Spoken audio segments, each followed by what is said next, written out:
Hello, everyone. Welcome back to Progressively Incorrect. I'm your host, Zach Groshell, and I'm so excited today to be talking with my former / current boss, Scotty Jackson, over in Camp Seymour Land. Before that, I'm just going to talk about our sponsors. As you know, John Catt Educational from Hachette Learning sponsors this podcast. They produce great books, evidence-informed books for teachers, and I would really get in contact with them if you're a teacher wanting to publish a book. They are really great at getting teachers off the ground and running with the publishing process. I will put some links into the show notes. Check out their entire catalog of books. Also, as you know, I'm the director of Step Lab North America, and we have tons of events for instructional coaches year-round, including the upcoming Instructional Coaching Intensive in New York City. Check out the links in the show notes. I'd love to see you there. Scotty, it is great to finally have you on the podcast. Zach, thanks for having me. It's great to be here with you today. We have a history going back to like 2009, maybe. This is a long partnership working with kids and with camps. Tell my listeners a little bit about yourself. You're sort of not a conventional guest in the sense that you come at educating kids from a different angle. Yeah, absolutely. I have one of the greatest tools available to me, and that's an overnight camp. Is a great tool for teaching. And what's fun is I rotate kids through every week, so it's more like we see thousands of kids in a year and have a great opportunity to just plant some seeds, whereas a lot of your traditional teachers spend a year in the classroom and get to kind of work with kids and watch them evolve. I hopefully get them year after year after year and have opportunities to watch them grow that way. So Camp Seymour, it's the camp that, well, it got me started in the sense that it sort of was like my transition camp away from Boy Scouts and into just sort of the world of YMCA camps. Tell me about camp. It's such a fixture in American childhood. Like, what makes it unique and an important tradition, like an important experience for kids growing up? Yeah, camp in general, and I think it's been around a long time. I think the history of camp in America goes back like 140 years or something like that. And even at Camp Seymour, we've been here, I think we're at 118 years or something like that now. But I think in the early days of camp, it was just about getting kids out into the woods, get them out of the cities. A lot of times the Y was big on taking kids on scholarships. So they would just find kids that are, getting in trouble outside the Y. Sometimes they would sell soap or they would sell candy bars to earn their $5 to pay their way to camp. But, they'd come out here to the woods and just have an adventure. And I think the biggest part was, getting away from parents, letting them make some of their own decisions, and letting kids kind of be kids and let them problem solve and make some friends the old fashioned way. And I think camp has evolved, but we kind of stick with those same principles. We want to give them the opportunity to grow as individuals, build confidence. Those things happen these days just from being away from their parents and making some decisions. And that's kind of where it goes back to the original roots.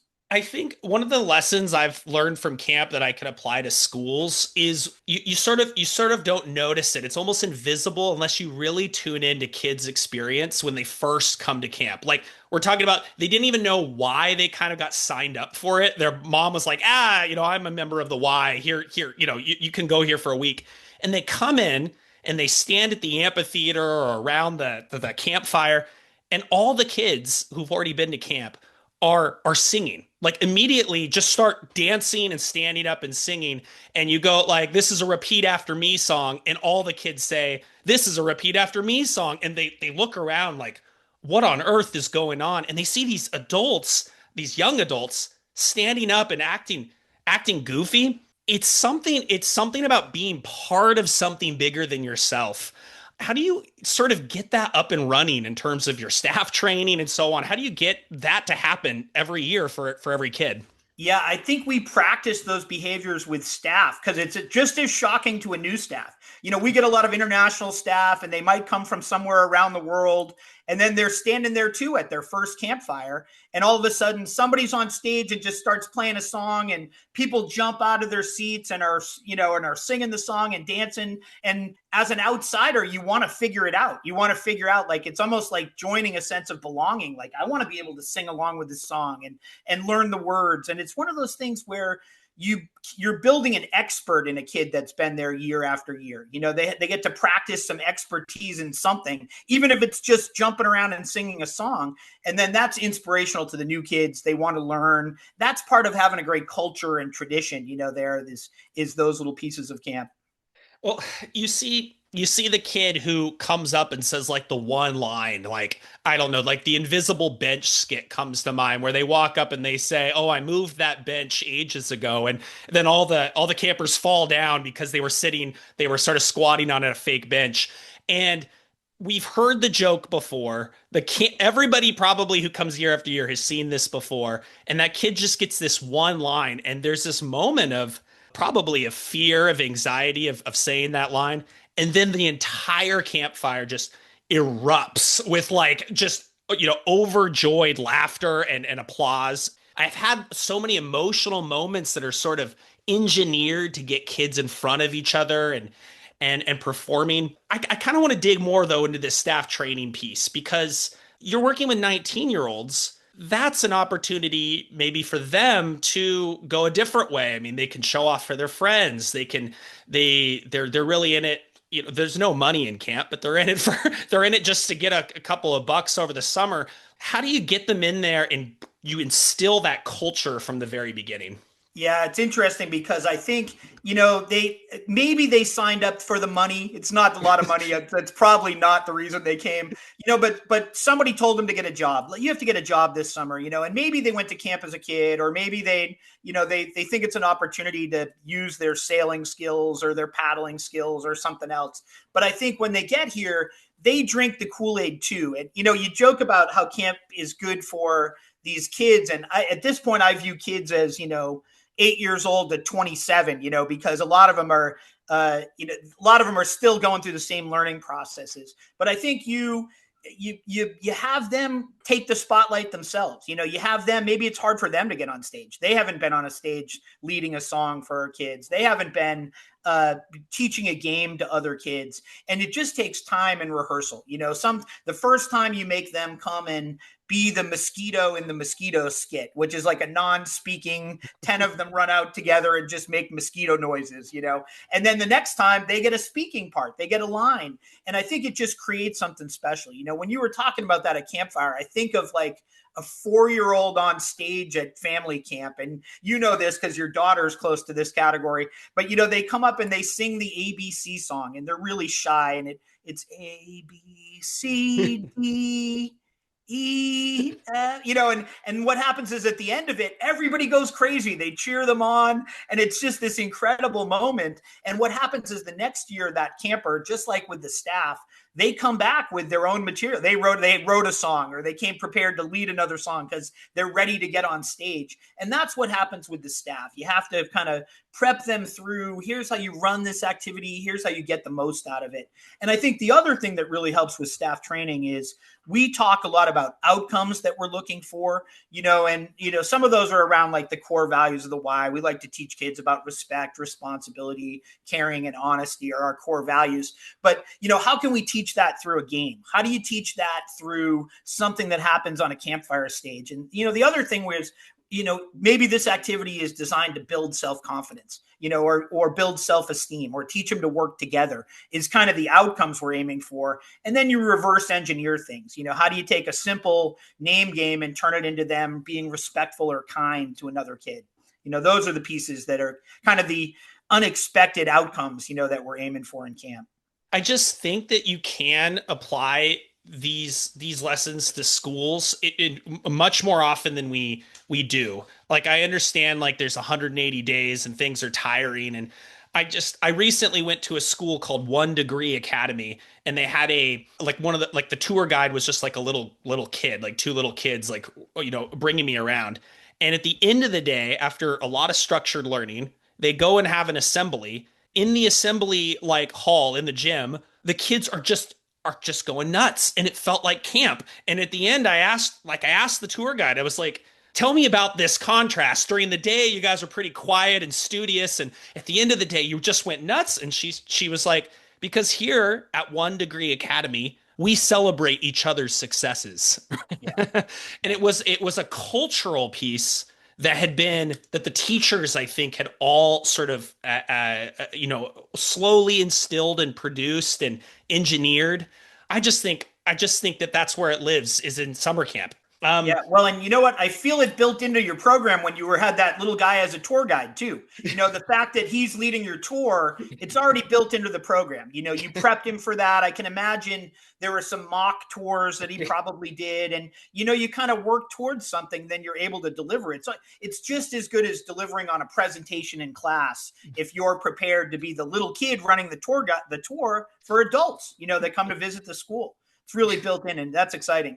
You mentioned character building, respect, responsibility, honesty, and caring. You could easily just not do those things and just focus on just let's just make this as fun as possible and not even mention this element of it. What role does that have for you, like in terms of your values and why that's important in the summer camp experience? Yeah, it's probably the reason I've made this a career. You know, it's what sets us apart because you could pass through here and be fun. And I think there's a lot of camps like that around the country where there's a lot of fun. The focus is on fun. It may not even be a focus on making new friends. That might be an inadvertent coincidence that it happens. But you know, they do some fun things and that's great. I'm glad everybody had a good time. But as a staff member, I need the bigger reward than that, you know. And I realized, like, I started in outdoor environmental education and I was there to teach kids science concept. I wanted them to be little environmentalists and learn to take care of the water and learn to recycle and learn to compost and all those important lessons. But what I realized is we were working with like inner city kids down in the Bay Area, and they weren't ready for environmental concepts if they couldn't get along and they couldn't be kind to each other and they couldn't. And so I shifted gears to a summer camp role to be able to teach those things to kids, because I think it's you're missing something if you're not teaching kids these values. And you know, coming out of COVID, you know, we'd raise our hands, you know, like, you know, I got 100 kids there, and I'd say, tell me who had a hard time, you know, during COVID, what was rough about it, you know, and they'd tell me this or that or whatever it was. And what do we all need now? And what we landed on is that we all just need a little more kindness. Everybody needs to slow down and be kind to each other. And it really solved a lot of like long-term discipline problems at camp and kids not getting along because they realized we should just be kinder than usual. And it was a great way to start. And I think we just watch for those opportunities in camp too. The other one is about, you know, when we put them in a cabin and there's 11 of them living together. The other joke is I have them raise their hand again. If you have 11 of brothers and sisters and you all live in the same bedroom, you know, and talk about what that might be like, because that's what we're doing at camp. And it takes a certain like level of commitment from each kid, which is them learning about being responsible and them learning about caring to be able to pull it off and get along together for a week. That's a big deal in itself. And you know, you get the kids off the ground and running so quickly. I mean, it's like day one, they're sitting in, or day two, maybe they're sitting in a circle, what we call embers, right? Where they're sitting on the ground and they're sharing about their day.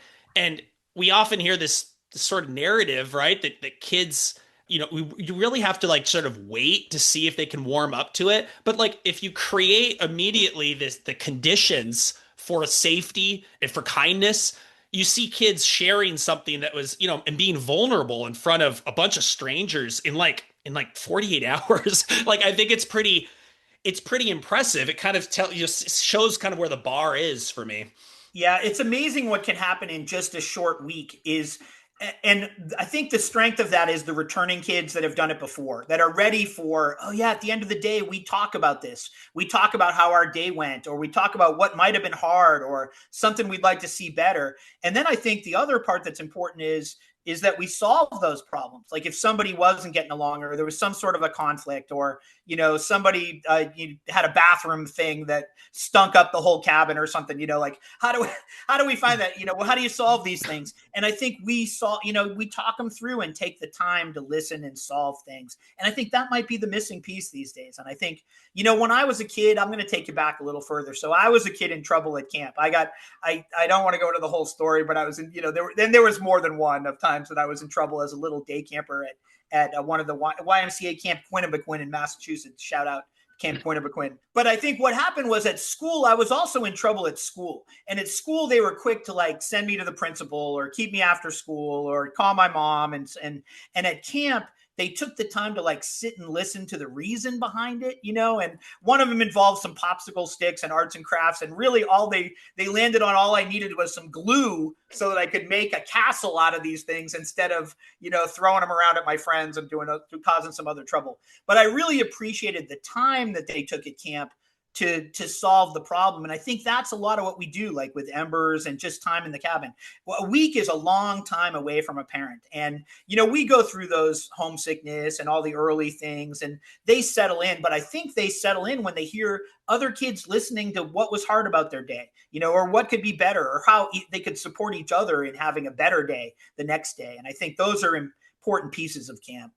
Yeah, it's awesome. You mentioned COVID. Coming out of COVID, one of the surprising things, at least for me, was that it seems like the country has really turned away from screens, or we still see them used too much, but there's just been a cultural shift, I think, an awareness around technology being not so great as part of childhood. And so Camp Seymour, at least, sort of is tech free. You come in and you're away from your phone.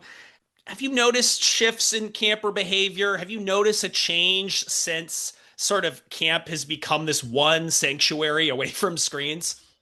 I think it's getting harder and harder. And I think it seems different at different ages. A lot of the 8, 9, 10-year olds don't bat an eye on it because they're not tethered to a phone yet in their life. I mean, it's starting to happen. Maybe it's a little bit more on the iPad side or a tablet, that they're using all the time.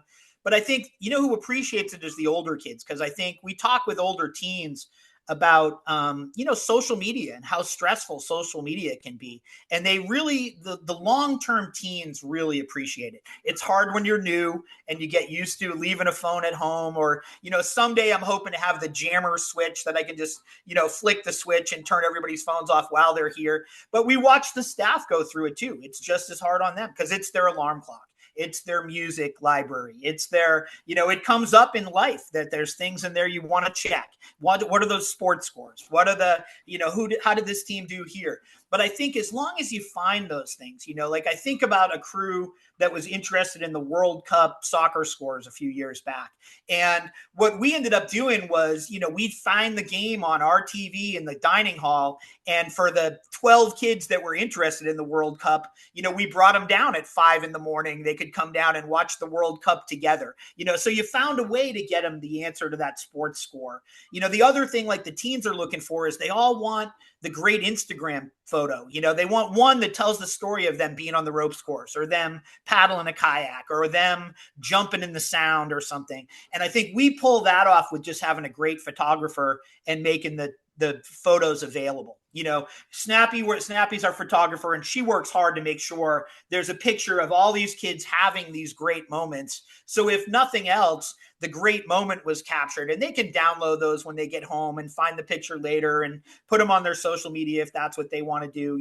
It's kind of theirs at that point. We don't do a lot with kids on social media, but they can put their stuff up and get what they want out of it. But it's been getting harder and harder, and I'm wondering. I think camps around the country are all looking at the future of phones at camp and what year are they here, because sometimes it's from the parents. Sometimes it's the parents that are having a hard time not being able to reach their kids. And what we always tell them is no news is good news, and they can call us and we'll go check in on their kids, and sometimes we'll take a picture of them having fun without the kids seeing it, so that they don't know they're being checked up on. But it's part of teaching the parents a little bit about letting go too. There's another lesson in helping parents evolve. And that's probably a whole nother podcast talking about what the growth that parents go through while their kids come to camp too. But we're getting there with tech. And I think, there's always some pressure to lean towards letting the tech back into camp. And I don't want to be like the old guy that's holding it out of there, but what I do like doing is involving the teens in the discussions.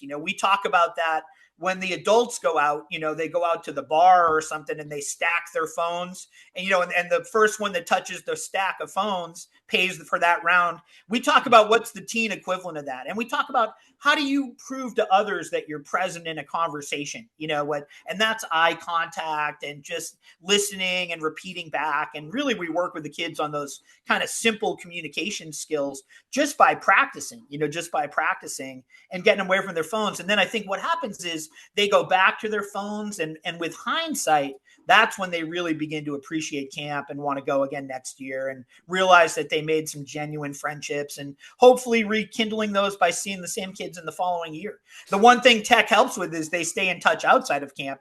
Now they can connect with other kids a little bit easier, and then they all sell it and come again on the same week in the following year. Yeah. I'm like, how come this session sold out in 24 hours? And it's because these 13-year-olds are all in touch with each other. I remember last summer or 2 summers ago with the teens, we were out on the compass course and we were playing this game called Sardines, which is like basically hide and seek. But once you find someone, you sit next to them like and lay down like you're in a sardine, can, and then it sort of accumulates, and it's a really fun game. And so we're out there, but you have to be quiet because it's hide and seek. And we're sitting there, and it's a really forested, beautiful part of the campus. And I remember, hearing the wind and the leaves and the rustling, and oh, okay, was that a raccoon? Like what was that? And when we all came back together after this experience, after we were all found, that was what they all mentioned. They're like, it was so quiet. It was just and just hearing that wind. I think it's Walt Birdsall, our mutual friend, who talks about like the first time a kid hears the wind because they're a city kid and they've never heard the wind rustling through the trees. I just think this nature piece is so important too.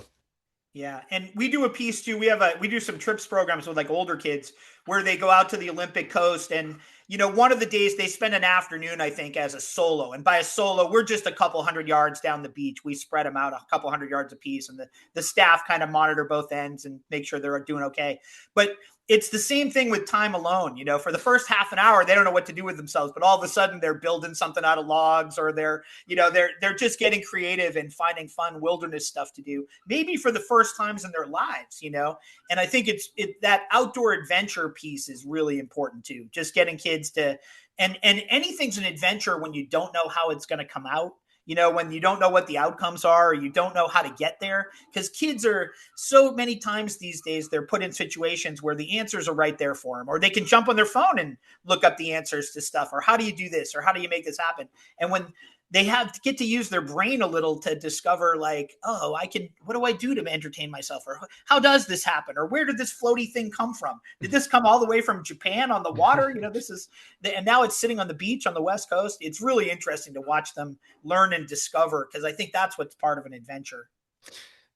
Yeah, I'm interested in like what the role that camp had for me, in addition to like being able to express myself and I just not a very socially extroverted type of human being normally. Like the ability to like try to make a name for yourself or be friends very quickly was very important. But also it was the fact that camp is still there. Like there's continuity. There's something I can rely on as a predictable sort of facet of my life. How do you manage like alumni and all of these people that have sort of come through the years who want to continue to have some element of camp in their lives once they've gone on and got real jobs and so on? Yeah, I think we build for that, because I think, one of the things we talk about on any given summer is we talk about preparing kids for whatever's next in their life, because they're changing schools. Maybe their family dynamic is changing. Maybe they're moving to a new community or something.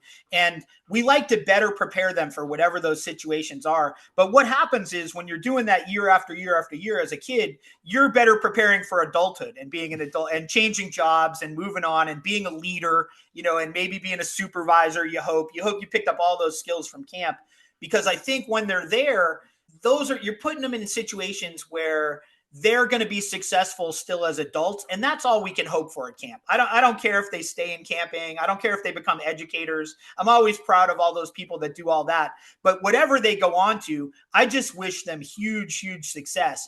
And what you hope for is that they come back as volunteers. I just made a connection with another one recently who's going to come back and be on, I'll tell you the name later, that was going to come back and be on my advisory council, because they stumbled back in after 10 years.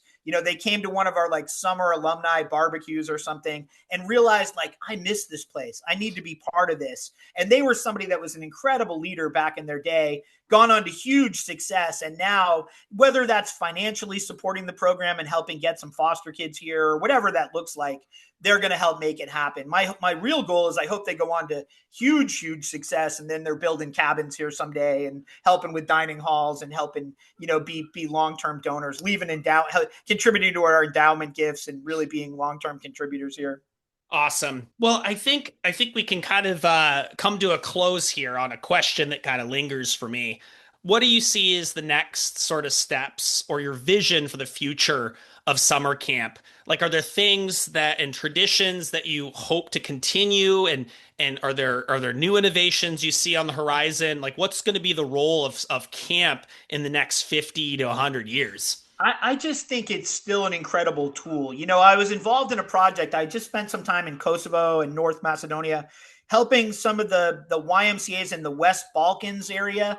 They all want to build American style summer camps because I think they're recognizing the power of this tool. They're recognizing that this is something unique. And even post COVID, it really came out as, we've been kind of thriving post COVID because it's the tool that everybody needs. They need the outdoors. They need face-to-face communication. They need a break from technology.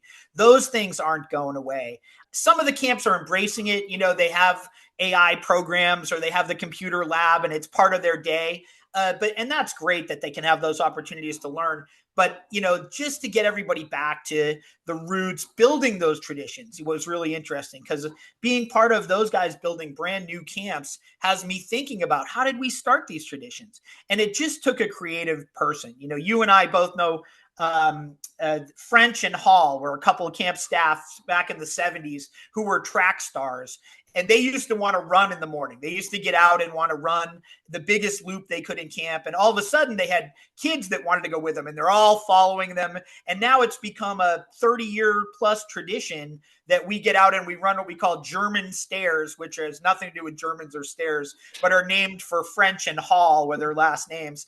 But, it's just a creative staff doing something fun and original that maybe builds some character or maybe gets them some exercise or maybe does something different that they're not used to. And then letting them reflect on those, and I think the reflection piece that we do is still pretty important too, because they realize that they've grown from this. And we hope that we're sending them home again, better prepared for whatever's next in life, but also, a little more self-confident, a little bit more self-aware, a little bit kinder, a little bit more respectful. I mean, that's all we can do in a week is plant those seeds. And we hope that camp always has the opportunity to plant those seeds and, that it keeps going strong into the futures, whether we let the tech in or not. I'll retire before that day, but, but whether we let the tech in or not, I think it's just better preparing kids for whatever's next. And there's a definite need for a tool like that. Awesome. Scotty Jackson, thank you so much for coming onto the podcast.